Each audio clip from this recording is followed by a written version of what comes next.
घरे आमे बिना ओवन बिना तंदूरी रे आमे केमती इजी रे तंदूरी चिकन बनै परिबा बहुत सहज रे बनेबा समस्तंकर बनैबार प्रोसेस बहुत प्रकार थाए तो मु केमती इजी रे बनै छी आपण मानक सहित शेयर करी छी। तो चलंतु आज रे वीडियो स्टार्ट करबा। तंदूरी चिकन बनैबा पूर्व मु एठी गोटे छोटो ब्लेंडिंग जार नै छी सेथिरे अल्प किछि तेंतुली अल्प किछि रसुण अल्प कंचा लंका अल्प किछि धनिया पत्र अल्प किछि पुदीना पत्र अनुसार लूण अल्प किछि पानी देके आमे तार गोटे पेस्ट बनैबा। तो एठी मो दही ऐड करिया को भूली जाइथिली तो एठी अल्प किछि दही मध्ये ऐड करि परिबे आपण जदि चाहिबे तेंतुली की मध्ये स्किप करि परिबे। चटनी बनि गला एबे चटनी को साइड रे रखिबा। मो एठी गोटे बड़ बाउलटे नेछि एथिरे 3 चम्मच अदा रसुण रो पेस्ट जेहेतु क्वांटिटी टिके अधिका अछि चिकन रो तो 3 चम्मच अदा रसुण रो पेस्ट एठी मो हाफ कप नेछि दही तो आप चेष्टा करेंगे टिके सुखिला दही नवा को।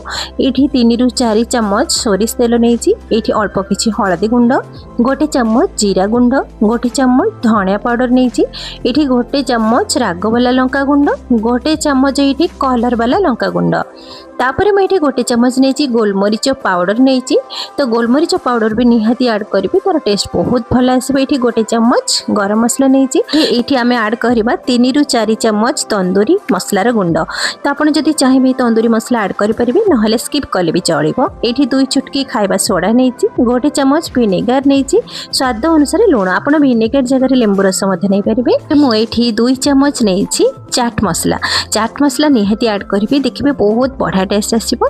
तो ये मुझे गोटे रु 2 चम्मच पाखापाखि बेसन नहीं आप बेसन मध्य स्किप करेंगे। ये मु 2 चम्मच नहीं कॉर्नफ्लोर तो जेहेतु टिके तंदूरी चिकन क्रिस्पी आसवाई से मु कॉर्नफ्लोर नहीं ये फूड कलर नहीं ऑप्शनल अच्छी आप चाहिए स्किप करेंगे। एबे आमे सबू मसला को ये गोटे भल से मिक्स करवा आउ किछि भी मसला ऐड करें तो घरे जेतिकी मसला थिला आमे सेतिकी जिनस रे ही बनेबा देखिए बहुत ही टेस्टी बनबो। ये मसलार क्वांटिटी आपको टिके अधिक लगुव किंतु यही मसला किसी भी फरक पड़ोनी केवल आमर चिकेन फ्लेवर दरकार बास देखिए मसला जमा भी लगे से। तो मसला को साइड रखिकी ये मुझे चिकेन लेग पीस 6 पीस नहीं आप बेसी क्वांटिटी कम करेंगे इनको यही भाव में कट लगे आने ना निजे छुरी साहाय्य एमती कट करदे। तो ये चिकेन को भलसे धोई आनिबा धोई सारापर आम जो मसला बनैकी रखी से मसला ऐड करवा। आम एड करवा भजा कस्तूरी मेथीर गुंड तो निहाती ऐड करी देखिए गोटे बहुत बढ़िया बास्ना और टेस्ट भी आसो। ता सहित मुझे गोटे चम्मच जुआणी नहीं जुआणी निश्चित भाव में ऐड करेंगे तार भी गोटे बहुत बढ़िया बास्ना सहित टेस्ट भी भल आसो आउ हजम हबार भी सहायता कर। ये गोटे रु 2 चम्मच टमाटो सॉस नहीं मैंने ये ऑप्शनल अच्छी आप चाहिए स्किप करेंगे। टमाटो सॉस ऐड कले कहीं टिके आमर बाहर फास्ट फूड टाइप टिके टेस्ट आउ बास्ना आसो। एबे आमे सबू मसला सहित चिकेन लेग को भल से मिक्स करवा जमीती कि चिकेन लेग सहित मसलार बढ़िया से कोटिंग हो। तो यही भाव में भल से मिसी सारापर आम फ्रिज रे घंटे रु 2 घंटा पर्यटन रेस्ट नवा छाड़ीदा। ये 2 घंटा पर मुझे देखो आपन को देखो बहुत बढ़िया से सेट हो जाइए। तो एबे चलते आम तंदूरी चिकेन बनैबा बिना ओवन रे बनैबा मुझे नहीं फ्राए पैन तो फ्राए पैन रे ही बनैबा। ये मु 2 चम्मच रिफाइंड तेल नहीं सहित आम 2 रु 3 चम्मच ये बटर निहाती ऐड करेंगे ना आमर जो चिकेन तंदूरी बास्ना आउ टेस्ट जमा भी आसबनी। तो एबे तेल घी को भल से गरम करके पैन रे आम एमती चिकेन लेग पीस को जमी ऐड करके आम पूरा गोल्डन कलर है पर्यंत आम भाजवा। गैस फ्लेम को टिके हाई करे कहीं चिकेन जी पानी अंश थी सी सुखिला हो आसो। तापर चिकेन को टिके कवर करके आम सीझापी 10 रु 15 मिनिट पर्यंत छाड़वा। तो मझे मझे चेक करेंगे ना गोटे साइड पूरा पोड़ीज तो 2 पट साइड आप चेक करेंगे देखिए बढ़िया से बनीज जिते आपड़ कौन करेंगे ना लास्ट को आम जेहेतु तंदूरी चिकेन बनाऊँ तो तंदूरी चिकेन तार बास्ना आ तार टेस्ट देवाई मुझे गोटे जाली नहीं तो आप जो रुटी सेखा जाली नहीं पारे से तेल लगे चिकेन लेग पीस को रखिकी गैस फ्लेम को टिके हाई करके चिकेन को टिके पोड़ी देबे।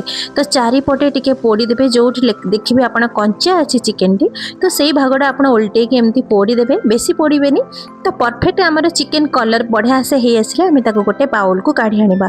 तो ये मसला देखते ना केते मसला आम नहीं किंतु देखो किसी भी मसला ना तो ये आम 2 ରୁ 3 चामच मेल्टेड बटर ये निहाती ऐड करेंगे। ये कटा धनिया किसी ऐड करेंगे, अल्प किसी लेंबू रस आप चाहिए स्किप करेंगे, किंतु लेंबू रस बहुत बढ़िया टी चटपटा फ्लेवर आसो। ये अल्प किसी चाट मसला नहीं आम सबू जिनस को भलसे एमती मिसई नवा। ये भाव में बहुत बढ़िया बनब आ बहुत ही टेस्टी बनब।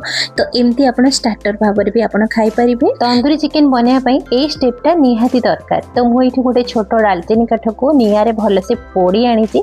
आप डालचीनी काठ जगार कोयला किंबा काठ खंड नहीं पारे, किंतु डालचीनी काठ तो घरे सब अवेलेबल थाए। तो निआरे पोड़ी सारा पर मुझे गोटे छोट बाउल से काठ को रखिकी 2 ड्रप से देसी घी से ऐड करवा। ऐड करके संगे संगे कवर करदे। कवर करदेले तार जेतिकी धुआं बाहर जी समय बाहर आप समय पर्यंत अपेक्षा करने को छाड़ीदे।